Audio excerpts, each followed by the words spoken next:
tan crítico para la humanidad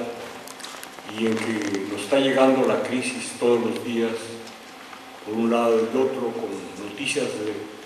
la más diversa índole, entre las cuales la crisis que empezó con motivo del no pago de los deudores a los bancos de Estados Unidos, dio lugar a una respuesta en que creían que ya se había satisfecho esa crisis y la crisis continúa. Y la crisis es tan grave que rebasó nuestras predicciones en el sentido de que no era una crisis cíclica habitual, de que era una depresión por lo menos, pero nos quedamos cortos y la crisis se manifiesta en forma creciente y tiene en este momento enloquecido a todo el mercado y a todo el Estado, que son términos que cosifican a los mercaderes y a los hombres de poder o de política. Están realmente que no saben para dónde ir. Esta crisis no puedo menos de señalarla porque de hecho corresponde a un fenómeno histórico mucho más amplio que el de este año, el de este momento, y arranca de un periodo de crisis que se inició o que estalló en 1982, pero que había venido mostrándose con anterioridad y que dio lugar a los movimientos del 68 contra la guerra de Vietnam y contra el deterioro de los países del bloque soviético, y en ese deterioro no quedó incluido el maoísmo totalmente, pero también fue puesto en duda en muchos de sus aspectos de la famosa revolución cultural, que acabó siendo un verdadero desastre, en que los jóvenes perseguían físicamente a los miembros del Partido Comunista Japonés, por ejemplo, por oportunistas y demás, y los correteaban y hacían horrores, y esa era la revolución cultural, y de ella se apoderaron las mafias, y en fin vino toda esta otra gran crisis de los proyectos socialistas encabezados por los partidos comunistas, que sucedió a la otra crisis del socialismo parlamentario y electoral, cuyos representantes de los movimientos laboristas, de los movimientos socialistas, de los movimientos comunistas, irían de una manera cada vez más acentuada, abandonando los objetivos de sus luchas de justicia social, para emplear un término muy general, pero que los abarcaba a todos. Y algo semejante ocurrió con los antiguos movimientos de nacionalismo revolucionario, como se le llamó, que empezaron a deteriorarse y a perder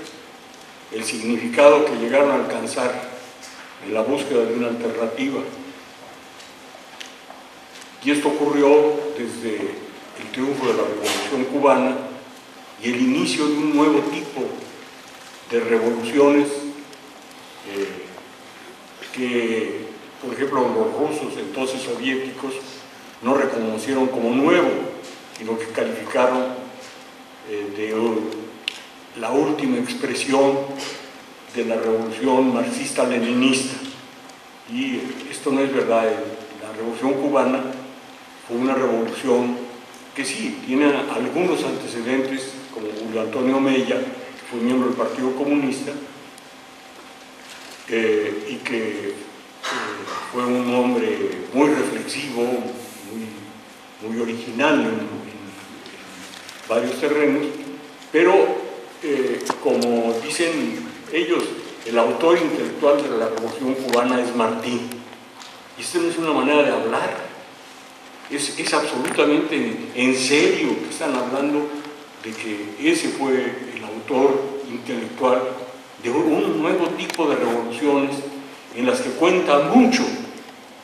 la historia de las universidades desde la época colonial hasta nuestros días.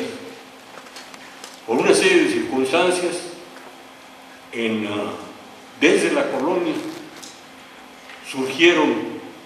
primero en la República Dominicana, quienes, y después en México, en la Nueva España, como se llamaba entonces, manifestaciones teológicas que darían lugar en el siglo XX a la llamada teología de la liberación, y que colocan a América Latina en una de las regiones del mundo que, como ha dicho Chomsky recientemente,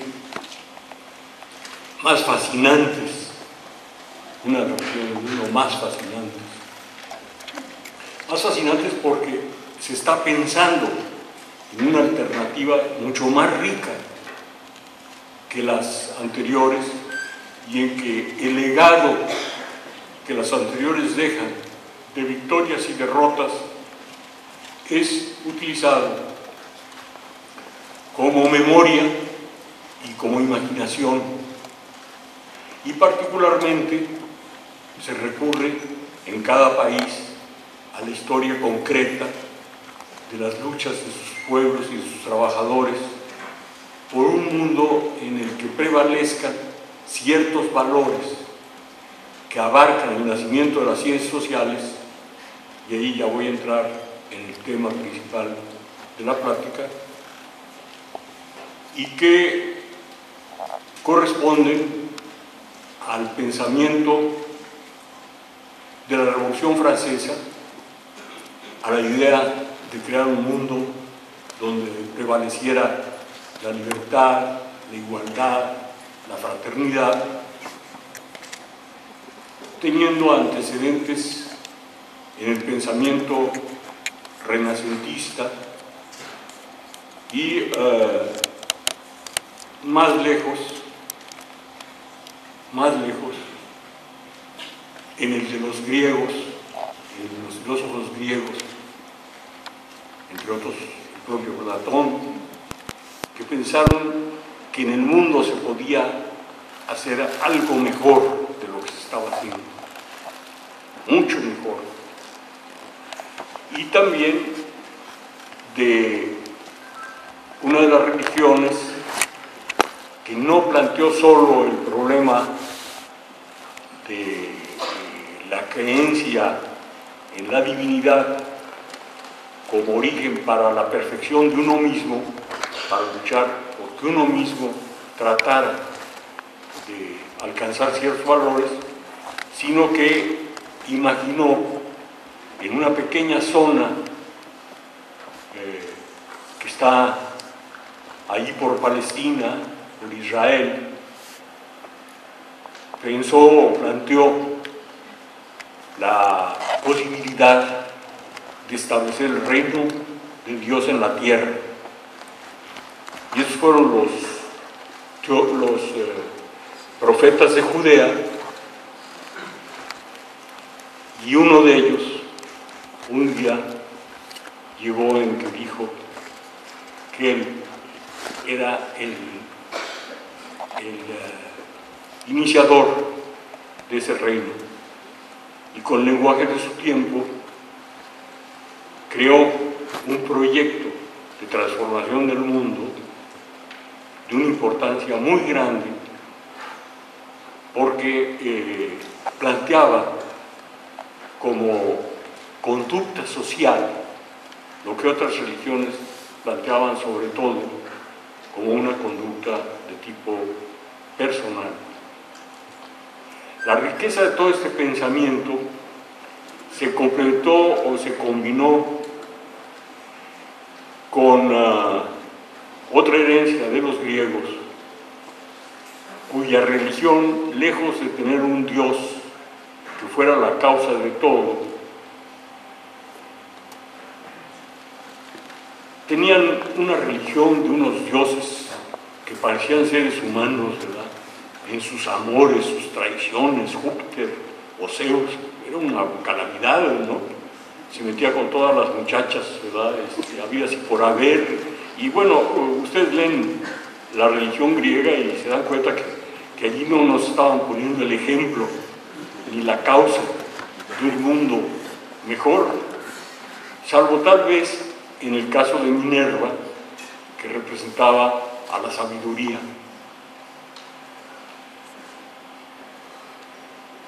Y por supuesto en otros casos, pero que representaban el amor como Venus, o la belleza como Apolo, etc. Pero los filósofos tuvieron una oportunidad muy grande de plantearse el problema de los orígenes del mundo y de la vida, y pensaron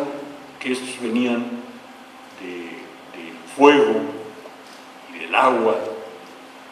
y empezaron a explorar en el mundo de las matemáticas con Pitágoras análisis geométricos que parecían confirmar el que había ideas realizables, contables en ese terreno, en la geometría, y establecieron un culto a Pitágoras, un culto a las ciencias, que se fue